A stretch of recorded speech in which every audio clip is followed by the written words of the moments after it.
રાજકોટની city bus દુર્ઘટના બાદ સુરત પોલીસ એક્શનમાં વીઆર મોલ પાસે બસ ડ્રાઈવરોનું ચેકિંગ હાથ ધરવામાં આવ્યું। બ્રેથ લેનરાઇઝર મશીન દ્વારા ચેકિંગ હાથ ધરવામાં આવ્યું।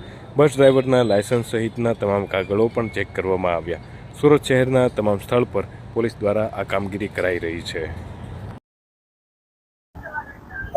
જે ગુજરાત રાજ્યની અંદર હાલમાં ઓવર સ્પીડિંગ અને ડ્રિંક એન્ડ ડ્રાઈવના જે બનાવો બને છે, જેમાં આમ જનતાને ભોગ બનવું પડે છે, એના અનુસંધાનમાં ગુજરાત રાજ્યના જે બનાવો અકસ્માતના છે એનો ઘટાડો લાવવા માટે આજે અમારા સુરતના પોલીસ કમિશનર શ્રી અનુપમસિંહ ગેહલોત સાહેબ, અમારા જોઈન્ટ સીપી શ્રી રાઘવેન્દ્ર વત્સ સાહેબ, અમારા ડીસીપી અમિતા વનાણી સાહેબ અને અમારા એસીપી શ્રી ટંડેલ સાહેબે એક ટીમ સ્વરૂપે બીઆરટીએસની બસોના ડ્રાઈવરોનું ડ્રિંક એન્ડ ડ્રાઈવ અંગેનું ચેકિંગની એક ટીમ બનાવી અને અમને સૂચના આપવામાં આવેલી હતી। જે અનુસંધાને આજરોજ વીઆર મોલની સામે આવેલા બીઆરટીએસ બસ સ્ટેન્ડ તથા આજુબાજુના બીઆરટીએસ બસ સ્ટેન્ડની અંદર જે બસો આવે છે એને રેન્ડમલી એના ડ્રાઈવરોના ડ્રાઇવિંગ લાયસન્સ અને એમનું બ્રેથ એનાલાઇઝર વડે અમે ચેકિંગ કરેલ છે, જેમાં કોઈ પણ ડ્રાઈવર ડ્રિંક એન્ડ ડ્રાઈવ કરતો મળી આવેલ નથી અને જો મળી આવેલો હોત તો એના માટે કાયદેસરની કાર્યવાહી કરવા માટે અમને જે સૂચના મળેલી હતી એ અનુસંધાનમાં કાર્યવાહી કરવાના હતા।